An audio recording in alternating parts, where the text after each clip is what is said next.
할렐루야. 우리 오늘 사무엘하 6장. 이 본문은 참 깊이 묵상을 하지 않으면 이해하기가 쉽지 않은 본문입니다. 왜냐하면 여러분 우사 이야기 들어보셨죠? 우사가 이제 하나님의 궤를 다윗성으로 가지고 올라오기 위해서 이제 하나님의 궤를 메어 올리는데 수레에다 싣고 이렇게 메어 올리는 하나님의 궤를 실은 수레가 아마 어떤 이유에서인지 이 소가 앞에서 끄는 소가 좀 놀랐던 것 같아요. 그리고 펄쩍 뛰니까 이 수레가 기우뚱하면서 궤가 거기서 떨어질 것 같은 거예요. 떨어지진 않았고 떨어질 것 같은 거예요. 그러니까 우사가 얼른 그거 안 떨어지게 하려고 딱 잡았어요. 그런데 하나님이 우사를 팍 치신 거예요. 그래서 그 자리에서 우사가 죽어요. 이상하다. 이게 떨어지려고 그래서 잡아줬는데 왜 죽였지? 이게 참 우리가 그냥 인간적인 생각으로 이렇게 이해하기가 쉽지 않은 본문이에요. 그리고 다윗이 이제 그런 하나님께서 우사를 죽이신 그 일 때문에 마음에 큰 두려움이 생겼어요. 하나님을 우리가 어떻게 예배해야 될까? 그래서 이 다윗이 3개월 동안이나 하나님의 궤를 다윗성으로 메어 올리지를 못해요. 한 3개월쯤 마음을 안정시키고 묵상을 하고 하면 아하, 이게 문제였구나 하고 깨달아요. 그리고 다시 메어 올리는데 두 번째 방법으로 했더니 하나님이 진노하시지 않고 기뻐하셨어요. 그래서 다윗이 그냥 너무 좋아가지고 그 하나님의 궤가 올라오는 현장에서 막 왕이 채통이고 뭐가 없어. 그냥 하나님을 예배할 때 입는 에봇 옷을 입고 막 힘을 다해 춤을 춥니다.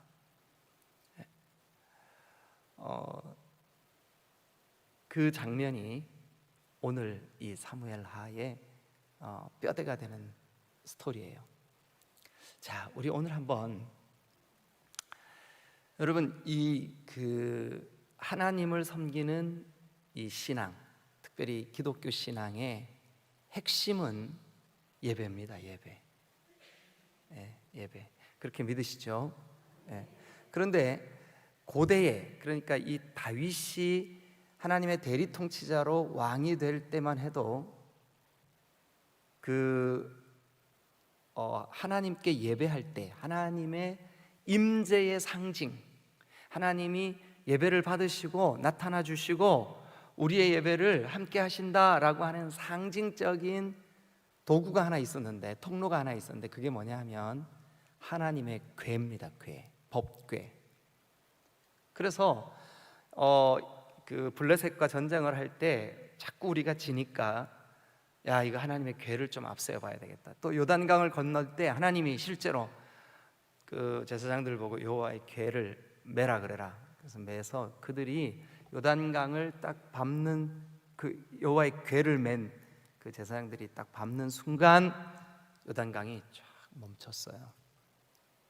그러니까 이스라엘 백성들의 마음속에 이 여호와의 궤는 곧 하나님을 예배하는 백성들이 그 앞에 서야 하는 임재의 상징, 임재. 이게 참 교회가 이렇게 특별히 이 용어에 대해서 대체할 만한 말이 없어서 그냥 임재 이렇게 쓰는데, 하나님이 나타나 주심, 하나님이 거기에 임하심, 임재라 그래. 임재. 하나님의 임재를 상징적으로 나타내 보여주는 게 뭐냐 하면 하나님의 궤예요. 법궤.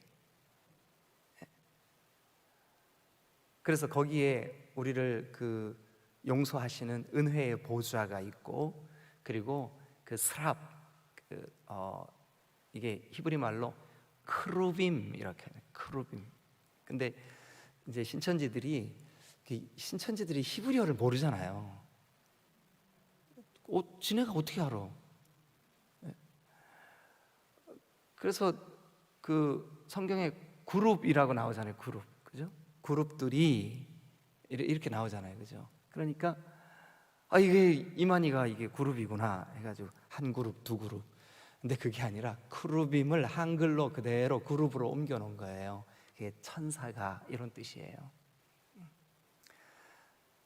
그런데 이 하나님의 궤 위에는 양쪽에 천사가 그 시은좌, 즉 은혜의 보좌, 거기에 그 짐승의 피를 받아서 그것에 뿌리면 하나님이 그 피를 보시고, 그러니까 우리의 죄를 대신하여 죽은 생명을 보시고 우리를 사하시는 그 상징적인 예배의 그 하나님의 임재를 상징하는 통로, 도구로 하나님의 궤가 이때만 해도 사용이 되었죠.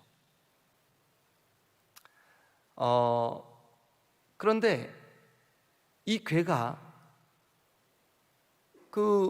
그동안 이제 뭐 얼마나 여러분 사울 왕 때도 아직 이게 왕권도 확고하게 세워지지도 않았고, 다윗도 그동안 7년 6개월을 유다 족속에게만 왕이었잖아요. 불완전한 왕. 그런데 7년 반이 지나서 이제 예루살렘으로 옮기고 그 정치의 그 핵심을 예루살렘으로 옮기고 거기에 이제 다윗 성을 명명하고 이렇게 해서 이제 본격적인 이스라엘의 통일 왕국이 출발하는데, 다윗이 하나님 앞에 우리가 하나님의 나라인데, 하나님의 백성들인데, 하나님의 백성의 본질은 예배인데, 그 하나님의 궤가 지금 이 예배의 중심 도시인 예루살렘에 있지 않고 다른 곳에 있으니 이거 될까? 안 되지. 그래서 하나님의 궤를 들어 올리기로 했어요. 메어서 이제 다윗성으로 옮기기로 했어요. 자, 그 옮기는 과정에서 우사라는 사람이 하나님의 이렇게 어떻게 표현해야 될지 모르겠는데, 하여튼 하나님 앞에서 크게 재앙을 받고 죽습니다. 이 장면을 오늘 우리가 6장을 통해서 같이 한번 좀 나눠보도록 하겠습니다. 자, 먼저 2절 여러분 한번 읽어보실까요? 시작. 다윗이 일어나 자기와 함께 있는 모든 사람과 더불어 바알레유다로 가서 거기서 하나님의 궤를 메어오려 하니 그 궤는 그룹들 사이에 좌정하신 만군의 여호와의 이름으로 불리는 것이라. 자, 여러분 2절 안에 우리가 오늘 풀어나가야 할 이 말씀의 키가 여기 들어있어요. 2절에. 자, 그러면 이제 다윗이 일어나 자기와 함께 있는 모든 사람과 더불어 바알레유다. 이게 이제 그 기럇 여아림 같은 말인데, 바알레유다로 가서 거기서 하나님의 궤를 메어 오려 하니, 하나님의 궤를 어떻게 가져오는 방법이 뭐예요? 하나님의 궤를 메어 오려 하니. 한번 밑줄 그어 보실래요? 네, 밑줄 그어 보세요. 그런데 그 궤에 대한 설명을 좀 잠깐 하고 있네요. 이 성경을 기록하신 주의 성령께서, 아니면 이 기록한 독자가 저자가 오늘 우리 독자인 우리한테 이 하나님의 궤의 의미를 잠깐 설명하고 있어요. 근데 그 의미가 뭐래요? 그 궤는 시작. 천사들 사이에 좌정하신 만군의 여호와의 이름으로 불리는 것이다. 그러니까 이 하나님의 궤는 그냥 단순히 궤가 아니라 그 앞에서 예배하라는 거예요. 거기에 하나님의 임재가 있음을 기억하라는 거죠. 그러니까 이스라엘 백성들이 지금 하나님의 궤에 대한 첫 번째는 태도는 메어 올라와라. 또 하나는 그 궤는 하나님의 그 거룩한 그룹들, 천사들 사이에 있는 하나님의 임재가 있는 곳이다. 그러니까 그 앞에서 예배해라. 자, 그런데 이제 그 3절 시작.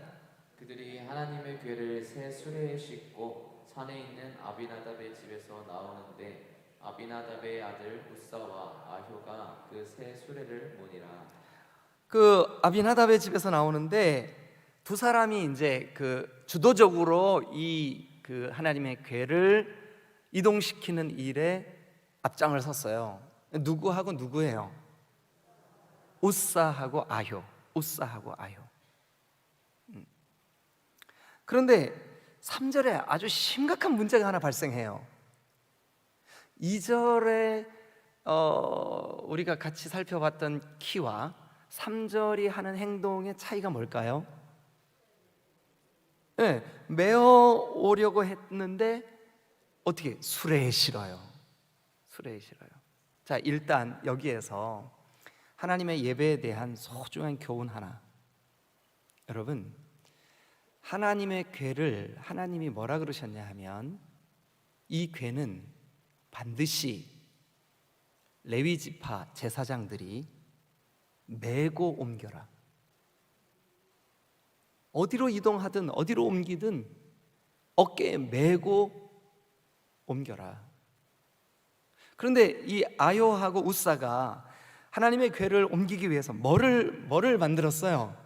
새 수레. 요게 뭐냐? 편의주의입니다. 편의주의.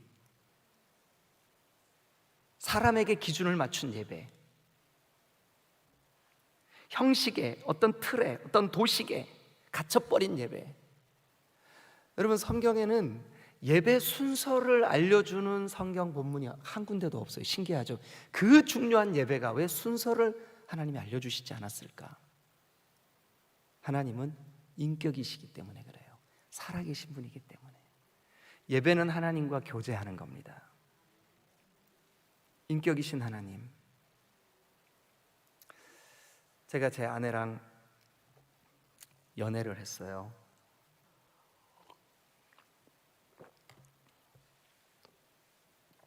어느 날 원지 씨 어디서 만납시다. 그래 만났어요. 그랬는데 딱 만나자마자 하는 얘기가 제가요 10분밖에 시간이 없거든요.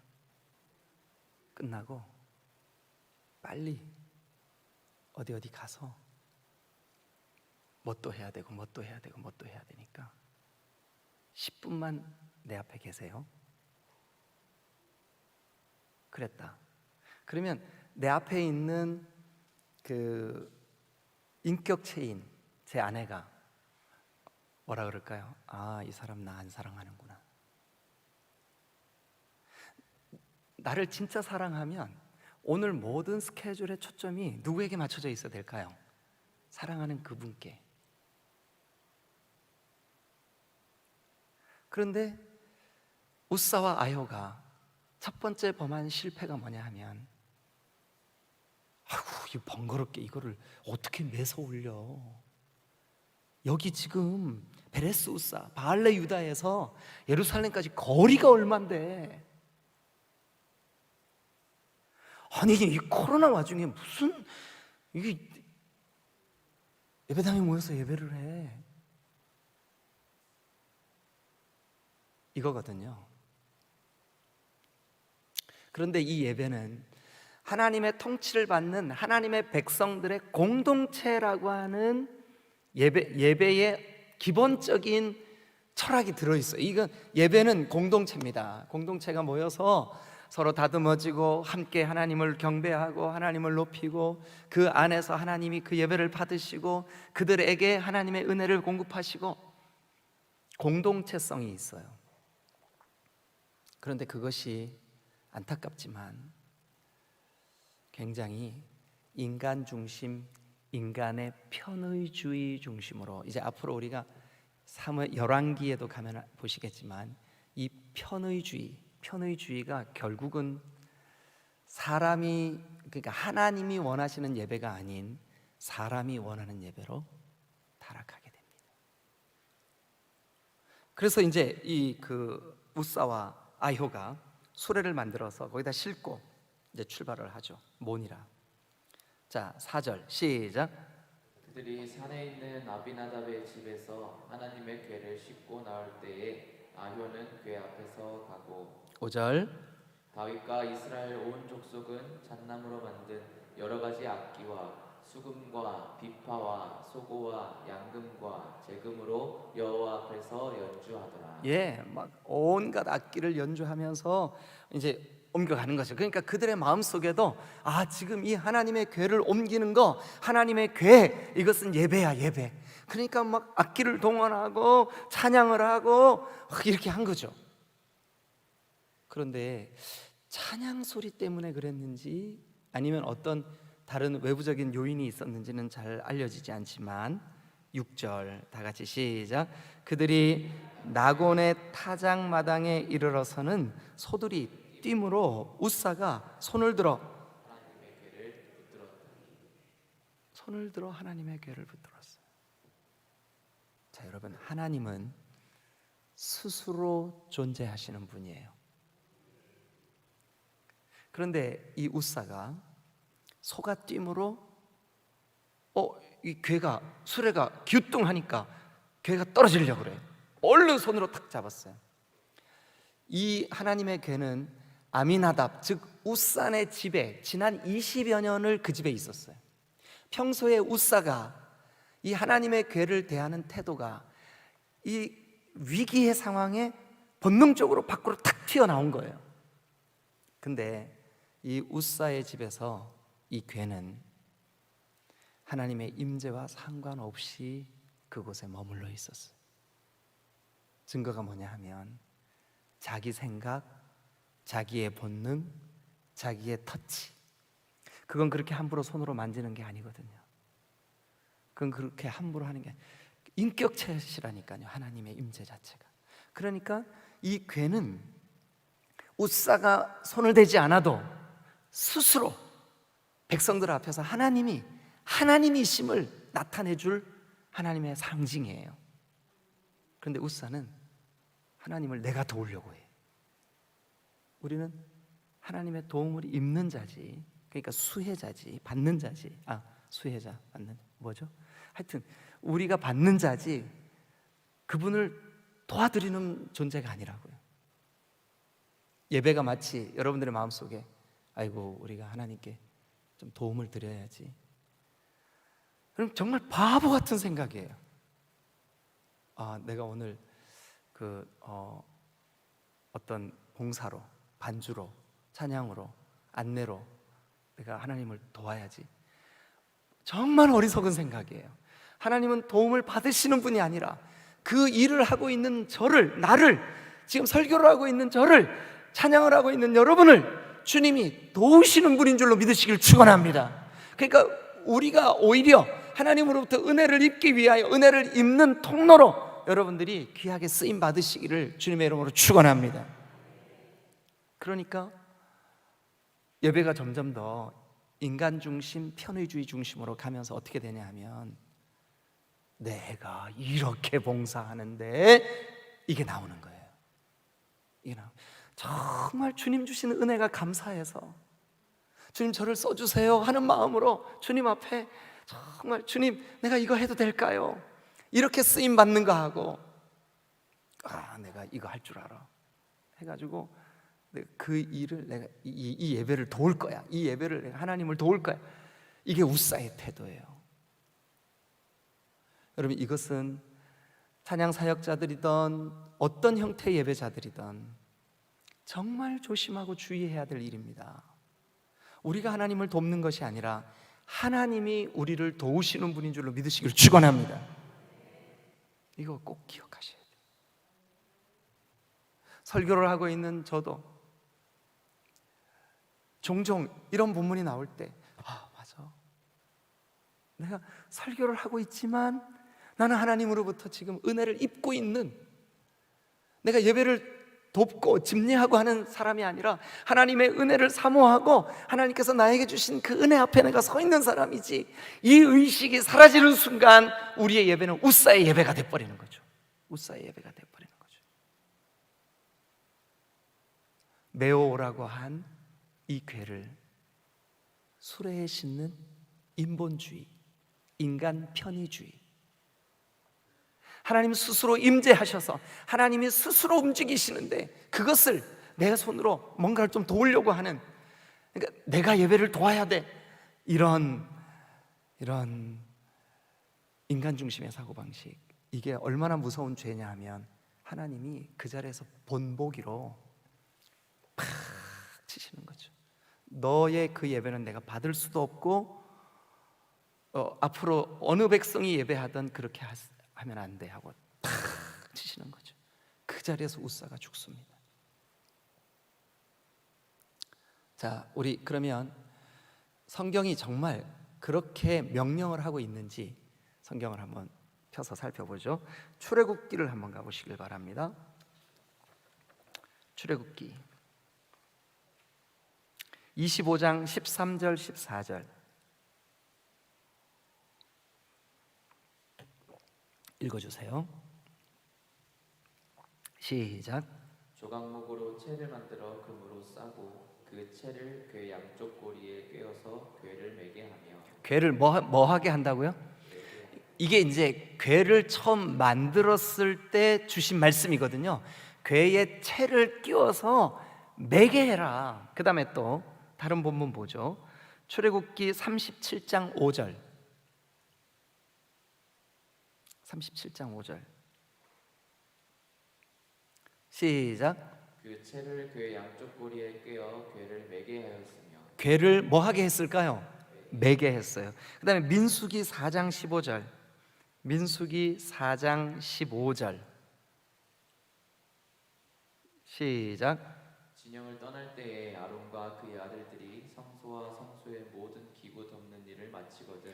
고핫 자손들이 같이 읽어요. 고핫 자손들이 같이 읽어요. 시작. 고핫 자손들이 와서 맬 것이니라. 그러나 성물은 뭐 하지 마라? 만지지 말라. 다시 한번, 성물은 뭐 하지 마라? 만지지 말라. 만지지 마라. 그들이 어떻게 되는데요? 죽으리라. 죽으리라. 그런데 그 지엄하신 말씀이 지금 한 것도 아니고 이렇게 출애굽기와 또 출애굽기와 민수기와 여러 곳에서 제발 그 하나님의 거룩한 임재가 상징되어지는 하나님의 궤, 하나님의 성물 만지지 마라, 만지지 마라. 만지는 날에는 정령 그들이 죽으리라. 그러면 여러분, 우사가 여호와의 궤를 20여 년 동안 자기 집에서 보관했지만 뭐 없이 보관했냐? 하나님에 대한 지식이 없이 보관을 했어요.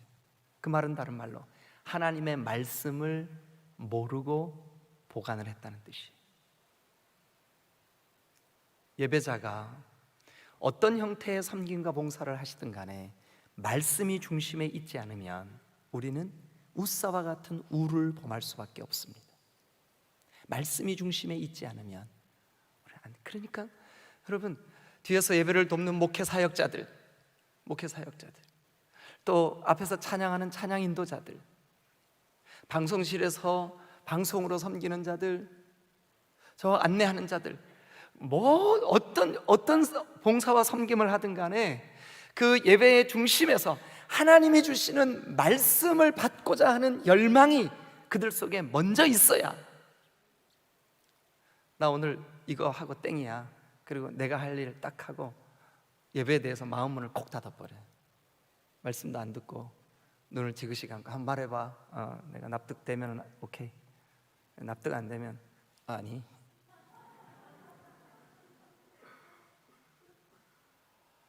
여러분, 이게요, 오늘날 우리의 예배 중에 우리도 모르는 사이에 우사의 예배를 우리가 하고 있다니까요. 그런데 그것이 다윗을 통해 대리로 통치하게 하실 하나님의 나라, 하나님의 백성들이 앞으로 정말 경외하고 두려워하는 마음으로, 예배 함부로 하면 안 되는 거구나. 본보기예요, 본보기. 하나님 정말 그 자비로우시고 사랑이 많으신 하나님이 너무 하시는 거 아니에요? 이거 우사가 나쁜 마음으로 그런 게, 이거 떨어지면 안 돼 하고 딱 잡았는데 그렇다고 탁 죽여버리시냐고요. 이게 뭐냐? 본보기입니다. 본보기. 여러분, 본보기는 오고 가는 모든 세대가 그 사건을 마음에 새기고, 그렇게 하면 안 되는 거구나.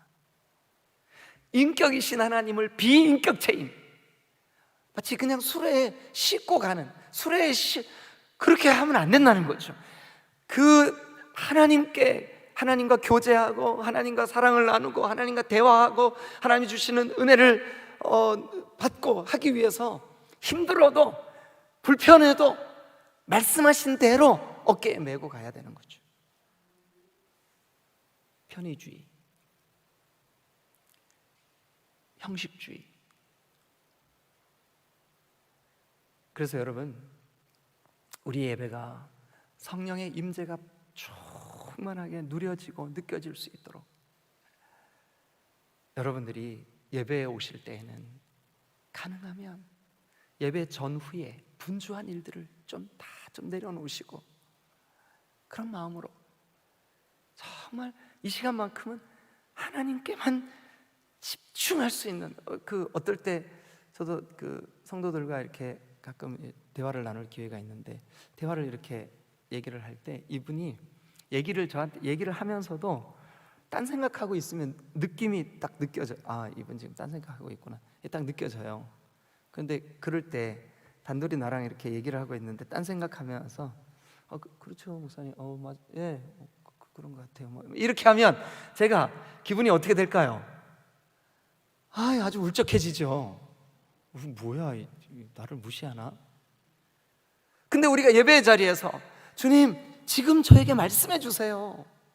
제가 주님의 말씀을 지금 듣습니다. 제가 주님을 사랑합니다. 예배합니다.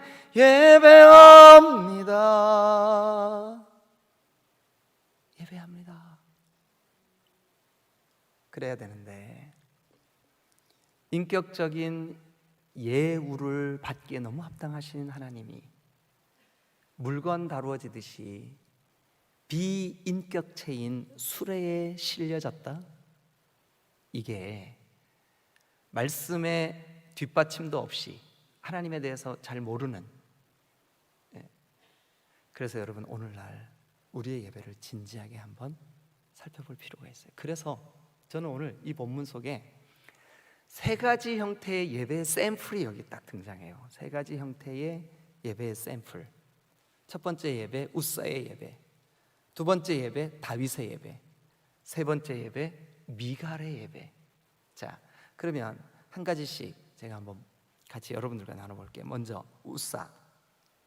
그래서 이제 6절, 그들이 나곤의 타작마당에 이르러서는 소들이 뛰므로 우사가 손을 들어 하나님의 궤를 붙들었더니, 그러니까 우사의 예배, 하나님에 대한 지식도 없고 말씀도 없는 예배, 형식적이고 인본적인 예배, 인간 편의주의적인 예배.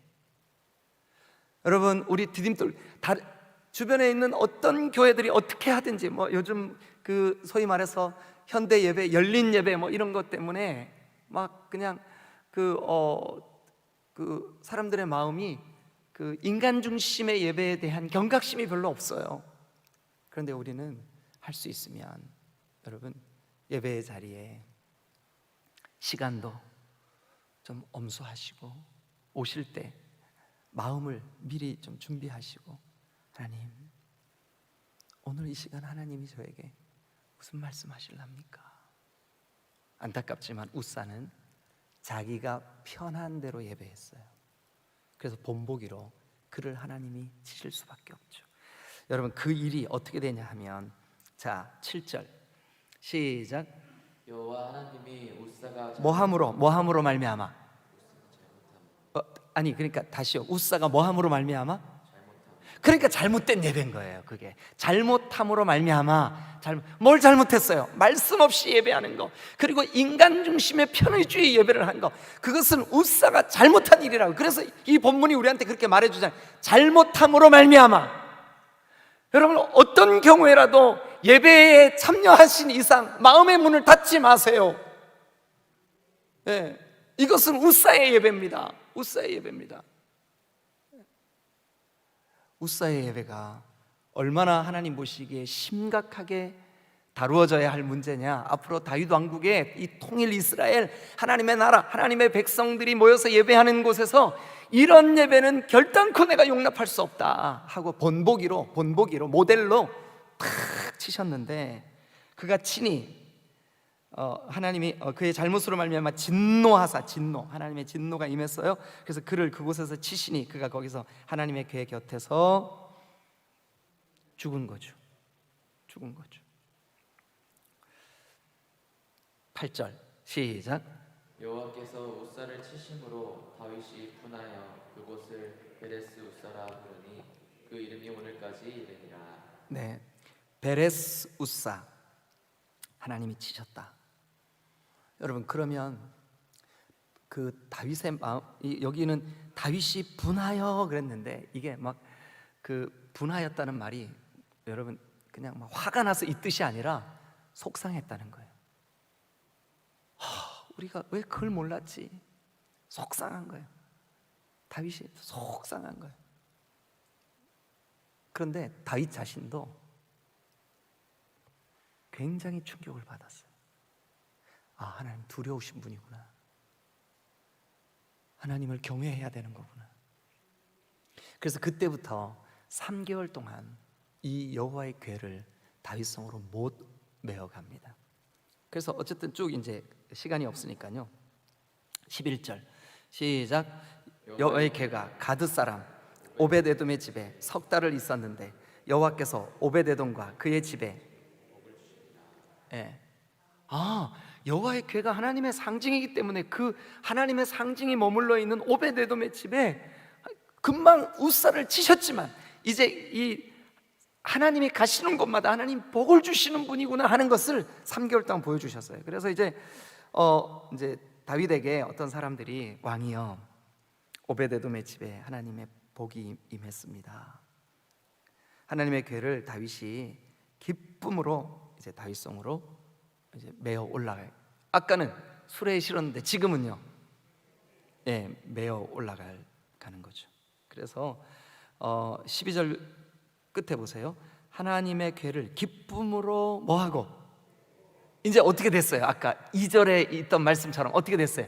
말씀으로 돌아간 거예요. 말씀대로 액션을 취한 거죠. 여러분, 우리의 예배가, 우리 딤돌교회의 모든 예배를 섬기고 예배 가운데서 여러분들이 함께 이 예배 순서 참여하는 여러분 모두가, 그리고 어떤 형태로든 안내를 하든 헌금위원을 하든 또 어떤 봉사를 하든 찬양을 하든 어떤 일을 하든 두렵고 떨림으로 여러분들이 메고 가시기를 주님의 이름으로 축원합니다. 할렐루야. 그래서 이제 그 궤가 이제 올라오는데 13절 시작.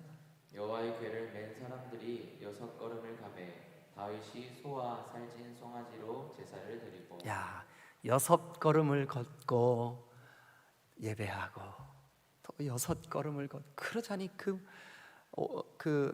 다윗성까지 거리가 이게 보통 거리가 아닌데, 그런데 정성껏 그때 우사가 범했던 그 수레에 실는 비인격적인 대우를 했던 그것과는 너무 다르게 주님, 당신이 우리나라의 주인이십니다, 이 마음으로 메어 올리는 거죠. 그러면서 다윗의 마음속에 그 6걸음을 옮기고 예배하는데 하나님의 임재가 막 그에게 막 느껴지는 거예요. 이거 뭐 빨리 가냐 천천히 가냐의 문제가 아니잖아요. 이거 6걸음 가고 예배하고 늦어지고 6걸음 가고 예배하고 늦어지는 게 아무 상관없어. 지금 하나님이 나를 감싸주시고 하나님이 나에게 말씀해 주시고 하나님의 은혜와 임재가 있는 이것이 다윗에게는 너무 좋은 거예요. 너무 좋은 거예요. 그래서 어떻게 했냐면, 자 14절 여러분들이 읽으시면서 밑줄도 그어 놓으시고, 시작. 다윗이 여호와 앞에서 힘을 다하여 춤을 추는데 그때에 다윗이 베에봇을 입었더라. 베에봇이라는 표현이 왜 나왔을까? 그래서요, 제가 자세히 에봇을 살펴봤어요.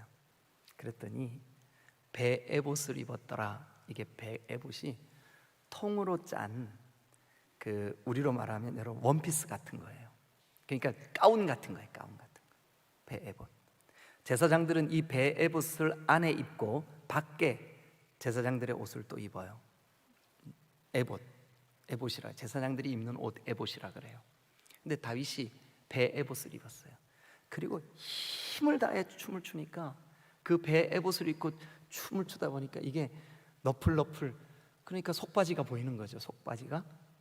그런데 뭐 속바지가 보이든 내가 왕의 채신머리가 뭐 사람들에게 어떻게, 그러니까 사람들이 나를 뭐라고 평가하든 나는 지금 하나님 앞에 있다. 나는 지금 하나님 앞에 있다. 제가 여기서 춤을 출 수도 없고 진짜 어떻게 해야 되죠? 근데 여러분, 거기 다윗이 누구 앞에서? 여호와 앞에서 동그라미. 그리고 뭐를 다해? 힘을 다해 동그라미. 또 뭐를 했을까요? 춤을 췄어요. 여기에는 예배에 필요한 우리의 자세 세 가지가 딱 들어있어요.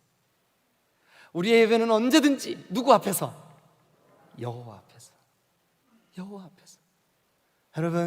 여러분들이 지금 오늘 이곳 예배하는 곳이구나, 여러분 하나님 앞에 있음을 잠시도 잊어버리시면 안 돼.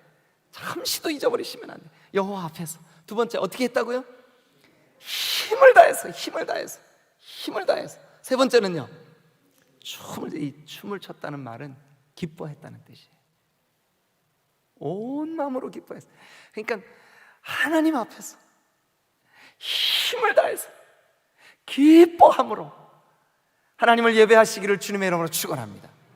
우사의 예배가 편의주의 예배, 우사의 예배가 형식주의 예배, 우사의 예배가 인본주의 예배였다면 다윗의 예배는 하나님 앞에서의 예배, 온 힘을, 전심을 다하는 예배, 그리고 기쁨으로 드려지는 예배.